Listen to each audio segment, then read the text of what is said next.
Mến chào quý vị và các bạn đang quay trở lại với kênh của chúng tôi. Rất vui được đồng hành cùng quý vị với nội dung vợ Hoàng Dũng tiết lộ chuyện trong đám cưới bí mật 6 năm trước, không có tiền mua nhẫn, bàn ghế thì phải đi mượn. Ngày 8 tháng 3 vừa qua, ca sĩ Hoàng Dũng khiến mạng xã hội bất ngờ khi lần đầu công khai chuyện đã bí mật kết hôn với bà xã Khánh Linh từ 6 năm trước.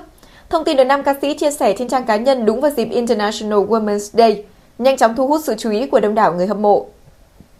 Không chỉ tiết lộ tình trạng hôn nhân, câu chuyện phía sau đám cưới giản dị của cặp đôi cũng khiến cho nhiều người phải xúc động vì sự chân thành và cả những ký ức đặc biệt trong những ngày đầu tiên lập nghiệp. Trên trang cá nhân, Hoàng Dũng đăng tải dòng trạng thái bày tỏ tình cảm dành cho người bạn đời.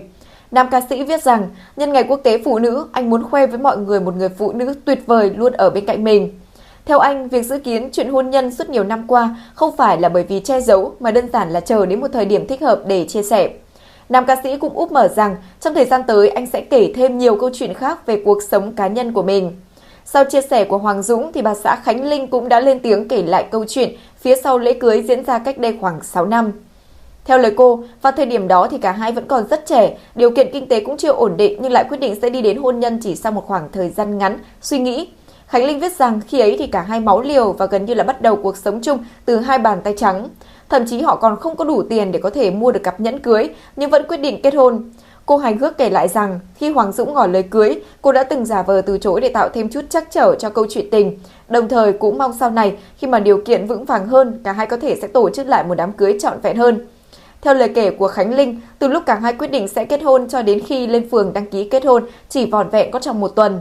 Khi ấy Hoàng Dũng 25 tuổi còn cô 26 tuổi, cả hai bước vào cuộc sống hôn nhân với tâm thế khá vô tư và cũng không quá lo lắng về những khó khăn phía trước. Đám cưới của cặp đôi này được tổ chức rất giản dị trong phạm vi gia đình, không có váy cưới cầu kỳ, không tiệc cưới hoành tráng. Buổi lễ khi ấy diễn ra ấm cúng và gần gũi. Khánh Linh cho biết cô khá thích không khí của buổi lễ nhỏ xinh vì mang đậm nét truyền thống. Trong dịp đó thì cô đã được mẹ và bà nội tặng cho một chiếc kiềng vàng để đeo như là món quà chúc phúc cho cuộc hôn nhân. Một chi tiết khiến nhiều người cảm thấy bất ngờ đó chính là bàn ghế và ấm chén trong buổi lễ khi ấy không phải là đi thuê mà được gia đình đi mượn từ phía hàng xóm. Khánh Linh cho biết vì muốn tổ chức gọn nhẹ, không ồn ào và cũng không muốn nhiều người biết đến, thế nên gia đình đã chuẩn bị mọi thứ rất đơn giản. Chính sự giản dị đó lại khiến cho buổi lễ trở thành một kỷ niệm đáng nhớ đối với cả hai. Sau khi kết hôn không lâu, cuộc sống của cặp đôi cũng gặp không ít những thử thách khi mà dịch bệnh Covid-19 bùng phát trên toàn cầu. Nhiều hoạt động nghệ thuật đã bị đình trệ, các buổi biểu diễn và cả sự kiện âm nhạc bị hủy hoặc hoãn, khiến cho con đường phát triển của nhiều nghệ sĩ gặp khó khăn, trong đó có cả ca sĩ Hoàng Dũng. Tuy vậy, Khánh Linh cho biết trong 6 năm qua, hai vợ chồng cô vẫn từng bước xây dựng sự nghiệp và cuộc sống chung. Nam ca sĩ tiếp tục theo đuổi con đường nghệ thuật, âm nhạc độc lập, cho ra mắt rất nhiều những sản phẩm và tổ chức thêm các đêm diễn riêng.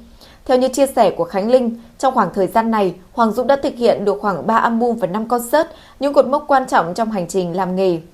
Khánh Linh cũng đã gửi lời cảm ơn chồng mình vì đã luôn tin tưởng giao cho cô quản lý công việc. Trong nhiều năm, Hoàng Dũng vốn được biết đến là một nghệ sĩ khá kín tiếng về đời tư. Phải đến tháng 11 năm 2023, nam ca sĩ mới lần đầu công khai mối quan hệ với Khánh Linh trước công chúng. Kể từ đó, cặp đôi xuất hiện cùng nhau nhiều hơn tại các sự kiện cũng như trên mạng xã hội, thường xuyên chia sẻ những khoảnh khắc đời thường. Nhiều khán giả nhận xét cả hai gắn bó và đồng hành như hình với bóng. Hoàng Dũng sinh năm 1995 tại Hà Nội. Anh được đông đảo khán giả biết đến sau khi giành được vị trí Á quân tại chương trình The Voice Việt Nam năm 2015.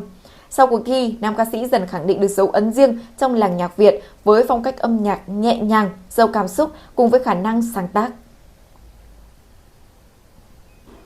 Vừa rồi là những thông tin mới nhất để cập nhật trên kênh của chúng tôi. Cảm ơn quý vị đã quan tâm theo dõi. Xin chào và hẹn gặp lại!